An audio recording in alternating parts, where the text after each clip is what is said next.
नमस्ते दोस्तों, good morning. मैं शेर सिंह आज एक बार फिर से आप सब दोस्तों के लिए, आप सब विद्यार्थियों के लिए एक राजस्थान का नया चैप्टर लेके आया हूँ, जिसके तहत राजस्थान में सामान्य ज्ञान से रिलेटेड, चाहे वो प्राकृतिक गैसें हो, वो सर्वाधिक जनसंख्या वाला शहर हो, जिला हो, इन सारी जानकारियाँ मैं आप तक पहुँचाऊँगा कुछ ऑब्जेक्टिव अवसद प्रश्नों के साथ। तो बिना समय गवाते हुए चलिए दोस्तों शुरू करते हैं आज की क्लास। राज्य में कीटनाशी रसायनों का निर्माण कहाँ पर होता है? राजस्थान राज्य में जो कीटनाशी जो रसायन होते हैं उसका सर्वाधिक जो निर्माण होता है वो कौन से जिले में होता है? Option 1 Udaipur, option 2 Chittorgarh, option 3 Jhunjhunu या ऑप्शन 4 अलवर। जल्दी से बताइए दोस्तों। ये सामान्य ज्ञान के प्रश्न उत्तर आपके लिए अति महत्वपूर्ण है, क्योंकि मैं आपके लिए इस बार जो प्रश्न उत्तर लाया हूँ यह अधिक बार जो कंपटीशन एग्जाम होते हैं पीटीईटी, बीएसटीसी, इनमें पूछे गए हैं। तो चलिए दोस्तों, मैं आपको बताना चाहता हूँ कीटनाशी रसायनों का निर्माण सर्वाधिक हमारे राजस्थान के उदयपुर जिले में होता है। आगे चलते हैं। राज्य में हाई टेंशन इंसुलेटर्स बनाने का कारखाना कहां पर स्थित है? प्रश्न को समझिएगा। हाई टेंशन इंसुलेटर्स बनाने का कारखाना कहां स्थित है, कौन से जिले में स्थित है? ऑप्शन 1 आबू रोड, 2 सीतापुरा, 3 निमराना या 4 उदयपुर। बताइए दोस्तों। यहां बात हो रही है हाई टेंशन इंसुलेटर्स के बारे में। अगर आपने कहीं न कहीं पढ़ा होगा तो आपको पता होगा कि ये इसका जो कारखाना है वो कहाँ स्थित है। चलिए मैं आपको बताना चाहता हूँ, जो राजस्थान में हाई टेंशन इंसुलेटर्स का जो कारखाना है सर, वो आबू रोड में स्थित है, जो कि सिरोही जिले में आता है। चलिए आगे चलते हैं। राजस्थान स्टेट टैनरीज लिमिटेड कहाँ स्थित है? राजस्थान स्टेट टैनरीज लिमिटेड कहाँ स्थित है? नंबर 1 जोधपुर, 2 जालोर, 3 अजमेर या 4 टोंक। जल्दी बताइए दोस्तों। प्रश्न नंबर 3 का सही जवाब है 4 टोंक जिले में स्थित है। चलिए आगे चलते हैं। राजस्थान राज्य में स्टेट केमिकल वर्क कहां पर स्थित है या कहां किया जाता है? राजस्थान राज्य का स्टेट केमिकल वर्क्स जो केमिकल से रिलेटेड होता है वो कहां पर स्थित है, उसका कारखाना? नंबर 1 डिडवाना, नंबर 2 पंचभद्रा या नंबर 3 सांबर या नंबर 4 लूणकरसर। जल्दी बताइए दोस्तों, आपको पता होना चाहिए। स्टेट केमिकल वर्क्स की बात हो रही है यहाँ। तो चलिए मैं बताना चाहता हूँ आपको, जो राजस्थान राज्य में स्टेट केमिकल वर्क्स जो स्थित है वो डिडवाना में स्थित है। चलिए आगे चलते हैं। राज्य में लघु खनिज पार्क की स्थापना कहाँ की जा रही है? अभी हाल में ही जो राजस्थान राज्य में लघु खनिज पार्क की जो स्थापना है वो कौन से शहर में की जा रही है? नंबर 1 धोइंदा, जो कि राजसमंद में आता है, नंबर 2 मित्रपुरा दौसा में आता है, या नंबर 3 करौली या नंबर 4 ये सभी जवाब सही है। बताइए इन चारों में से क्या ऑप्शन रहेगा इसका? लघु खनिज पार्क की स्थापना कहाँ की जा रही है दोस्तों? चलिए इसका जो आंसर है वो तीनों ही जवाब सही रहेंगे। धोइंदा, मित्रपुरा और करौली, इन तीनों जगह पर जो राजस्थान की लघु खनिज पार्क की स्थापना की जा रही है। आगे चलते हैं। राज्य में पुष्प पार्क की स्थापना वाला स्थल कौन सा है? बताइए दोस्तों, राजस्थान राज्य में पुष्प पार्क की स्थापना वाला स्थल कौन सा है? Number 1 Khushkhera, number 2 Pushkar, number 3 Khamnor या नंबर 4 मोहनगढ़। बताइए दोस्तों, इन चारों में से इसका क्या राइट आंसर होगा। यहाँ बात पुष्प पार्क की हो रही है। इसका राइट आंसर होगा खुशखेड़ा, जो कि अलवर जिले में स्थित है। चलिए आगे चलते हैं। राजस्थान में सफेद सीमेंट का उत्पादन होता है। जो राजस्थान राज्य में हमारा सफेद सीमेंट है, जो कि कंस्ट्रक्शन में, घर बनाने में कार्य होता है, जहाँ टाइल्स में लगाने में कार्य में होता है, उस व्हाइट सीमेंट का जो निर्माण है वो कहाँ होता है। बताइए दोस्तों। अगर ऑप्शंस की बात करें तो ब्यावर, गोटन, निम्बाहेड़ा या चित्तौड़गढ़।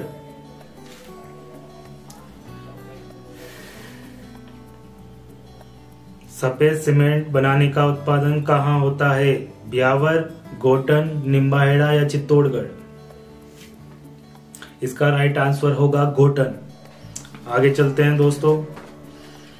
राज्य में ग्वारगम पाउडर उद्योग का प्रमुख केंद्र कौन सा है।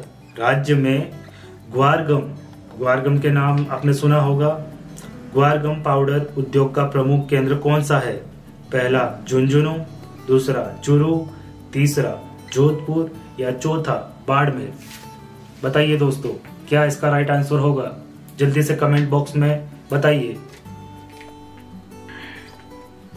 इसका राइट आंसर होगा दोस्तों जोधपुर जिले में, जो हमारे राजस्थान राज्य में ग्वारगम पाउडर का उद्योग का प्रमुख केंद्र है। आगे चलते हैं। सीमेंट उत्पादन में राजस्थान का कौन सा स्थान आता है। ये महत्वपूर्ण दोस्तों, ये सवाल महत्वपूर्ण है जो हमेशा पूछा गया है। सीमेंट उत्पादन में हमारा जो राजस्थान राज्य है वो भारत देश में कौन से नंबर पर आता है। पहला, दूसरा, तीसरा या सातवां। बताइए दोस्तों, आपको पता होना चाहिए, ये सभी को पता होना चाहिए। अगर बात सीमेंट उत्पादन की आती है तो इसमें पहला सही रहेगा कि हमारा पूरे भारत देश में पहला स्थान है सीमेंट को बनाने में, उसका निर्माण करने में। चलो आगे चलते हैं दोस्तों। राज्य में संगमरमर उद्योग का सबसे बड़ा केंद्र कौन सा है। राजस्थान राज्य में संगमरमर, जो आप जानते हैं संगमरमर यानी कि जो टाइल्स होती है जो हम घरों में लगाते हैं सुंदरता के लिए, तो उसका जो केंद्र है, जो जहां ज्यादा बनाई जाती है वो कौन सा है। बताइए। ऑप्शंस की अगर बात करें तो राजसमंद, दूसरा बांसवाड़ा, तीसरा उदयपुर या चौथा किशनगढ़। बताइए दोस्तों, संगमरमर की बात हो रही है। आपने कहीं ना कहीं जाकर सुना होगा कि राजस्थान राज्य में संगमरमर का प्रमुख केंद्र जो जिला है, आपने कहीं ना कहीं सुना होगा। बताइए दोस्तों। अगर इसके राइट आंसर की बात करें तो जी हाँ, राजसमंद शहर, हमारा जो राजसमंद शहर है वहाँ ग्रेनाइट या संगमरमर का सबसे ज्यादा उत्पादन होता है। आगे चलते हैं। राज्य में किस केंद्र को संगमरमर मंडी के रूप में विकसित किया जा रहा है। पहला राजसमंद, दूसरा किशनगढ़, तीसरा राजगढ़ या चौथा त्रिपुरा सुंदरी। यहाँ बात हो रही है संगमरमर मंडी के रूप में विकसित किया जा रहा है, उत्पादन नहीं। जो विकसित हो रहा है संगमरमर मंडी का, वो कहाँ हो रहा है। इसका ऑप्शन 2 रहेगा, किशनगढ़ में, जो कि अजमेर में आता है। चलिए आगे बढ़ते हैं। राज्य में ग्रेनाइट प्रोसेसिंग का सबसे बड़ा केंद्र कौन सा है। राज्य में ग्रेनाइट का, यहाँ बात ग्रेनाइट की हो रही है, तो उसके लिए जो सबसे बड़ा केंद्र है वो कौन सा है। पहला जालोर, दूसरा सिरोही, तीसरा बाड़मेर या चौथा पाली। बताइए दोस्तों, ये आपको पता होना चाहिए और इसको आप नोट कर लीजिए, क्योंकि यहाँ बात ग्रेनाइट की हो रही है और ग्रेनाइट और खनिजों के मामले में हमारा राजस्थान पूरे देश में नंबर 1 पर आता है। तो बात ग्रेनाइट की है तो यहाँ ऑप्शन 1 रहेगा जालोर। जालोर जिले में ग्रेनाइट प्रोसेसिंग का सबसे बड़ा केंद्र माना गया है। आगे चलते हैं। राज्य में यूरिया बनाने का कारखाना कहाँ पर स्थित है। राज्य में यूरिया बनाने का कारखाना कहाँ स्थित है। पहला देवारी, दूसरा खेतड़ी, तीसरा गड़ेपान या चौथा चंदेरिया? बताइए दोस्तों। यूरिया की बात हो रही है। यूरिया का प्रमुख केंद्र कौन सा है, कौन सा शहर है? यहाँ ऑप्शन 3 रहेगा, गड़ेपान। चलिए आगे चलते हैं दोस्तों। राजस्थान में वर्तमान में कितने आखेट निश्चित क्षेत्र है? राजस्थान राज्य में कितने आखेट निश्चित क्षेत्र है? पहला 33, दूसरा 35, तीसरा 18 या चौथा 22? बताइए दोस्तों। यहाँ निश्चित क्षेत्र की बात की जा रही है वर्तमान में, तो इसका ऑप्शन पहला रहेगा 33, 33 राइट रहेगा इसका। चलिए आगे चलते हैं दोस्तों। जैसलमेर में स्थित खारे पानी की झील कौन सी है? बहुत बढ़िया प्रश्न है दोस्तों। जैसलमेर, जो हमारा जैसलमेर रेगिस्तान जिसे हम जानते हैं, जैसलमेर में स्थित खारे पानी की झील कौन सी है? ऑप्शंस ए सांबर झील, ऑप्शंस 2 कावोद झील या ऑप्शंस 3 पंचभद्रा झील या ऑप्शंस 4 लूणकरसर झील? बताइए दोस्तों, ये आपको पता होना चाहिए। कमेंट में फटाफट ऑप्शंस भेजिए, क्या इसका राइट आंसर होगा? रेगिस्तान में खारे पानी की झील का क्या नाम है? इसका जो राइट आंसर रहेगा दोस्तों वो है कावोद झील। आप इसे नोट कर लीजिए, ये प्रश्न कहीं न कहीं जाकर आंतरिक रूप से परीक्षा में पूछा जाता है। कावोद झील जो कि जैसलमेर में स्थित है, जो कि खारे पानी की झील मानी गई है। आगे चलते हैं। बनास नदी का उद्गम स्थल कौन सा है या फिर वो कहां से शुरू होती है? बताइए दोस्तों। बनास नदी जो कि हमारे राजस्थान में बहती है, वो कहां से शुरू होती है? अगर ऑप्शंस की बात करें तो खमनोर की पहाड़ियां, दूसरा बैराट की पहाड़ियां, तीसरा कुशलगढ़ की पहाड़ियां या चौथा गोगुंदा की पहाड़ियां? बताइए दोस्तों, ये बहुत इंपॉर्टेंट है। ये 2012 में भी पूछा गया है और 2016 में भी पूछा गया है परीक्षाओं में। अगर हम इसकी बात करें बनास नदी के उद्गम स्थल की, तो इसका उद्गम स्थल जो रहेगा वो खमनोर की पहाड़ियां रहेगा। आप इसे नोट कर लीजिएगा, खमनोर की पहाड़ियां राइट है, जो कि बनास नदी का उद्गम स्थल माना गया है। चलिए आगे चलते हैं दोस्तों। भारत की सबसे बड़ी खारे पानी की झील कौन सी है? इसे वो बहुत महत्वपूर्ण प्रश्न है ये। यहाँ राज्य की बात नहीं हो रही है बल्कि देश की बात हो रही है कि हमारे देश में, हमारे भारत देश में सबसे बड़ी खारे पानी की झील कौन सी है?